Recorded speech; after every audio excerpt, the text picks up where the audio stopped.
weather anytime by calling 824-6101 or online at TaylorvilleDailyNews.com. Currently 64. WTIM.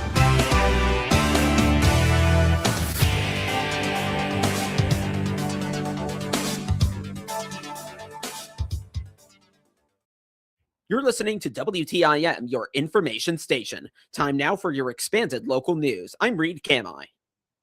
On Wednesday, a series of severe weather ripped across the local area, causing power outages, damages, and even a confirmed tornado touchdown.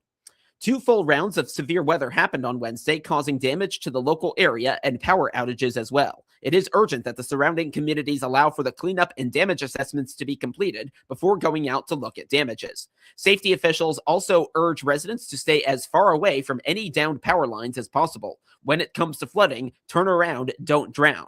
It takes very little for a car to be swept away in standing water. The Christian County EMA is currently surveying the area for damages, and the National Weather Service will have a full report of confirmed tornadoes in our local area in the next few days.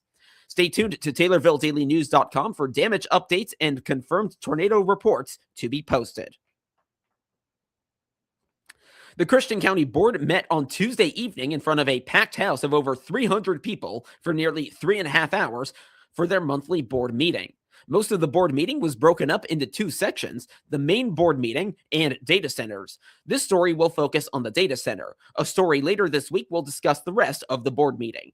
Ken Lober, who was one of the founders of Eagle Rock LLC, the company behind the proposed data center, spoke to the board members, answering questions for nearly 90 minutes from many who brought concerns from their constituents concerning the proposed data center to Bear Creek.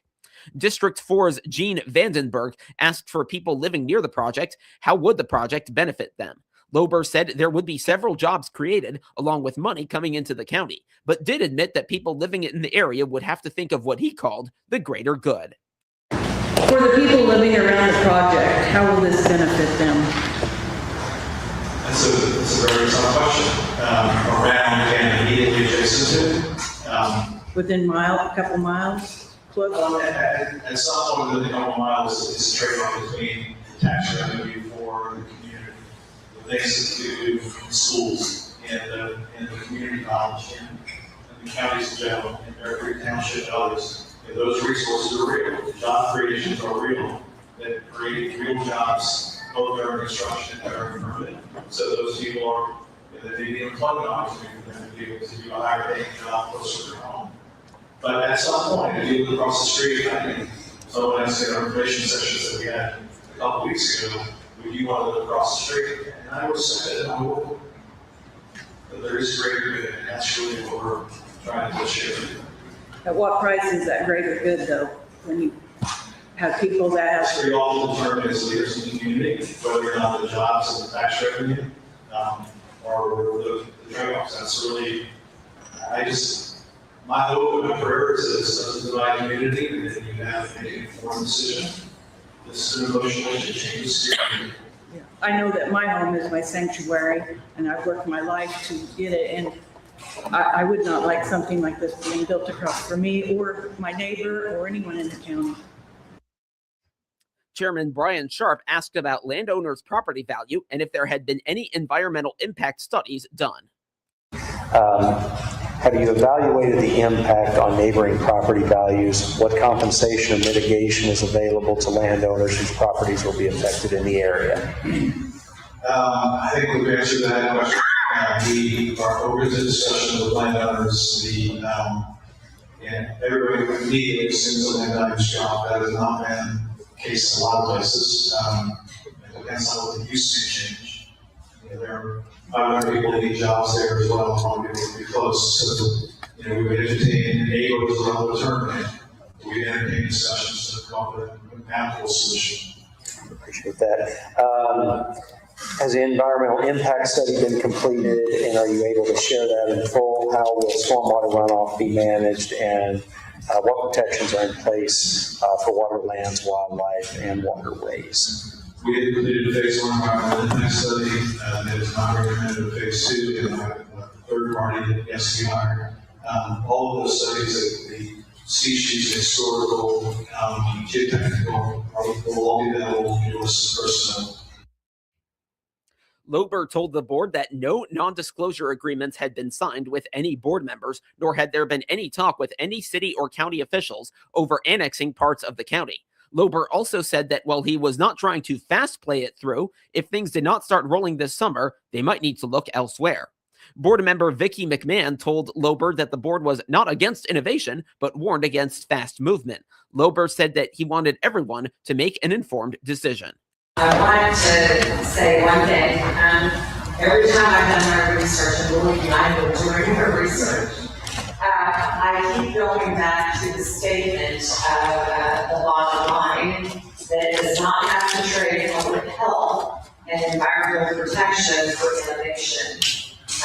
We deserve transparent, lawful decision-making, not rush approvals that leave local communities and ecosystems paying the price. Every time I look at the bells and whistles, I'm like, wow, and I go back to this. And I hope that we keep that as our mission statement or our vision. We're not against innovation.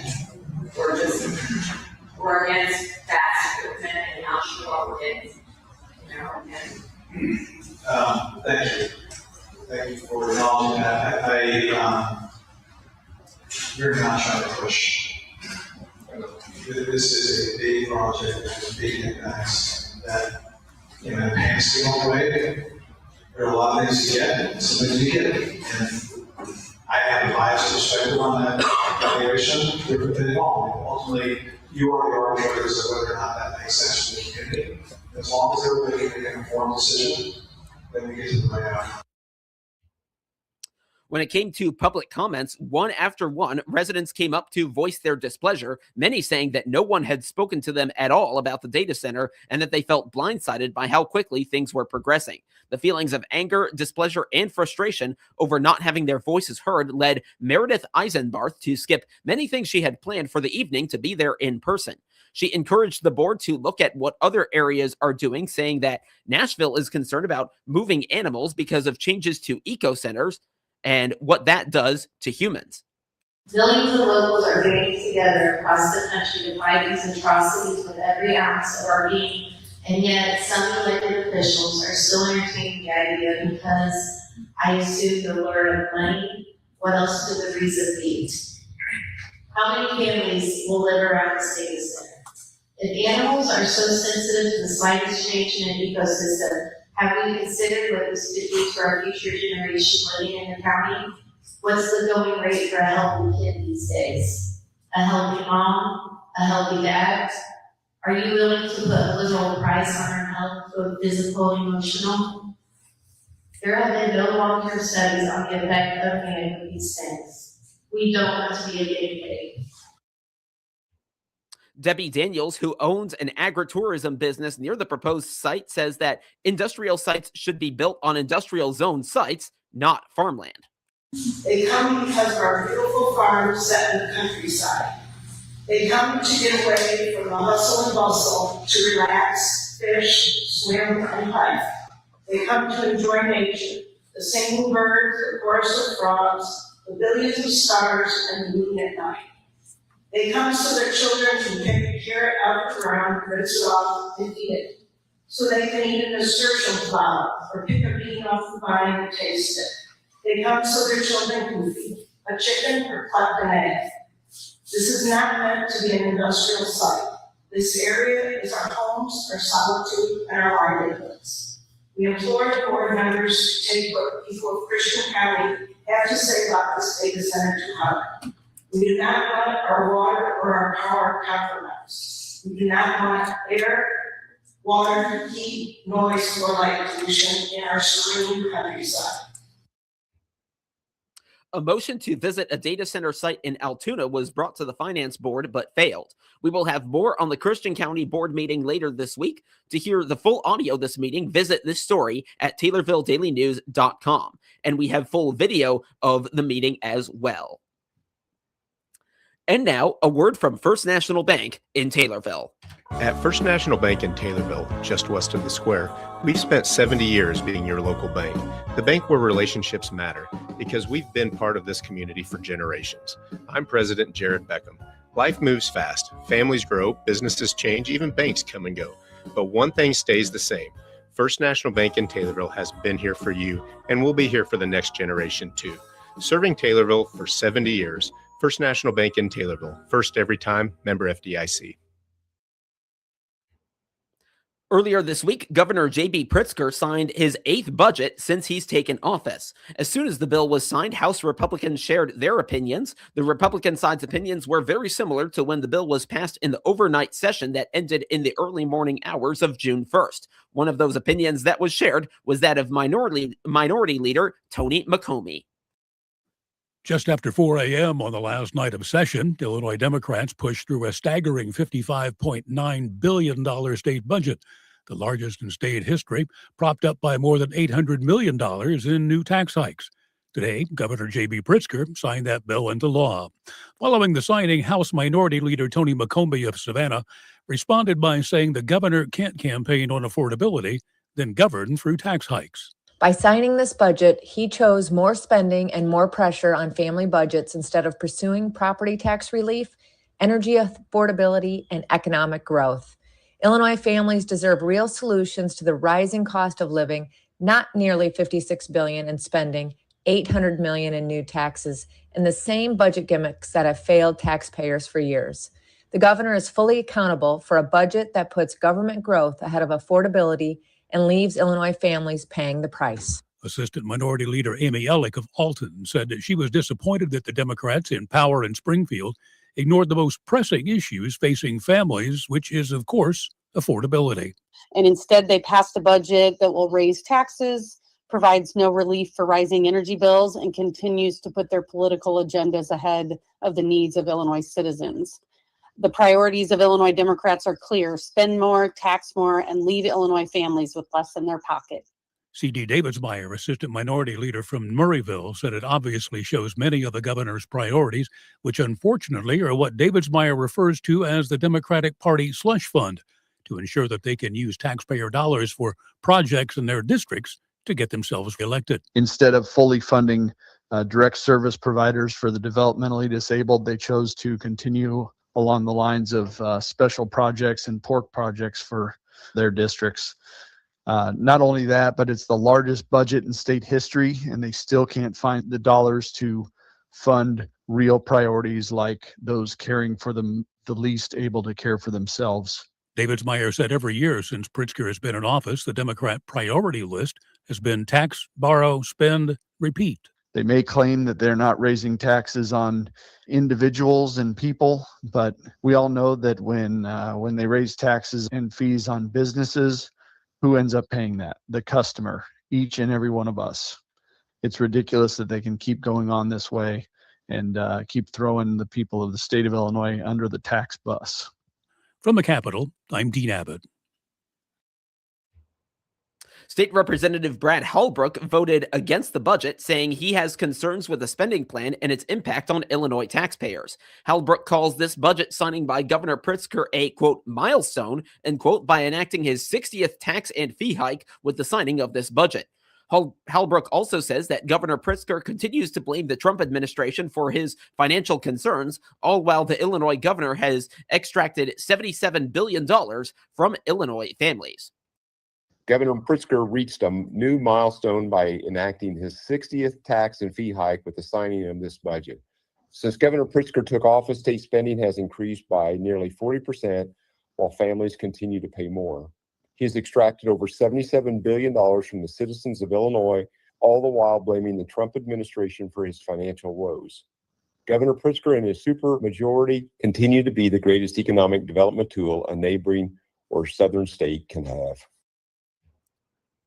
The budget includes nearly $800 million in new revenue generated through changes involving taxes on social media platforms, sports betting, prediction markets, and changes to how Illinois handles certain federal tax breaks. Critics of the plan argue those changes could hurt the state's business climate and place additional financial pressure on residents. The budget also includes a 3.2% pay increase for state legislators and elected state officials, which has drawn criticism from some lawmakers. Halbrook says the budget process and the decisions made by lawmakers will have long-term impacts on the state's financial future. The governor says the budget represents a continued commitment to funding important services while addressing the needs of communities across Illinois. For more information on the approved 2027 fiscal year budget, go to budget.illinois.gov. The Taylorville Police Department is reminding residents to prioritize safety as the Independence Day holiday approaches. TPD will be participating in an Independence Day traffic safety campaign from tomorrow through July 6th. During that time, residents may notice an increased police presence throughout the community as officers focus on traffic enforcement and other safety concerns. As part of the campaign, the Taylorville Police Department says officers will also be addressing concerns and complaints regarding golf cart compliance. Golf cart owners and operators are encouraged to make sure their carts are properly registered, equipped, and being operated in accordance with local ordinances. TPD says these safety campaigns are supported through grant funding, and officials want to remain transparent with the community by keeping residents informed about enforcement efforts. The Taylorville Police Department and its officers are encouraging everyone to enjoy the holiday with family and friends while making responsible choices to help keep the community safe. The Taylorville Police Department thanks residents for their cooperation and continued support and wishes everyone a safe and happy Independence Day. More information on the Taylorville Police Department can be found at taylorville.net/police-DEPT. Nara Organics of New York is voluntarily recalling all lots of its powdered infant formula currently on the market, citing an abundance of caution due to the potential risk of contamination with Clostridium botulinum.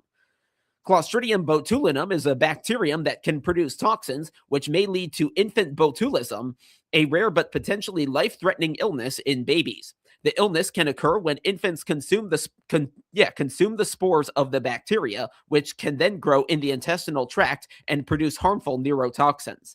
Health officials say infants affected by botulism may show symptoms including constipation, poor feeding, drooping eyelids, sluggish pupils, low muscle tone, difficulty sucking or swallowing, a weak or altered cry, general weakness, breathing difficulties, and in severe cases, respiratory arrest. The recalled Nara Organics powdered infant formula was distributed nationwide through Target retail stores, Target.com, and Nara.com between July 2025 and this month. The company says the formula was only distributed within the United States. The recalled products include Nara Organics whole milk infant formula in the 700-gram size with UPC number 860013251901 and Nara Organics whole milk infant formula in the 400-gram size with UPC number 860013251918. Consumers who have this product are encouraged to stop using it immediately and check the packaging to determine if it is part of the recall. Parents and caregivers with questions or concerns about potential symptoms in an infant should contact a healthcare provider. For more details about this recall and to see a full list of other recalls, visit fda.gov and click Recalls. Now to obituaries, which can be found at TaylorvilleDailyNews.com. 56-year-old Rusty Rare of Taylorville died on Monday. Visitation is Saturday from 10:30 until 11:30 at Sutton Memorial Home in Taylorville. The funeral service will immediately follow. Interment will be at Oak Hill Cemetery. Arrangements are being handled by Sutton Memorial Home in Taylorville. And 69-year-old Robert S. Bob Brown of Taylorville died on Friday. Visitation is Monday from 5 till 7 at McClure Funeral Home in Taylorville. The funeral service will take place on Tuesday at 10 in the morning at McClure Funeral Home. Burial will be at Oak Hill Cemetery. Arrangements are being handled by McClure Funeral Home and cremation services in Taylorville. A quick look at the weather today. A slight chance of showers between noon and 2 this afternoon. Increasing clouds with a high near 74. Get local news anytime at TaylorvilleDailyNews.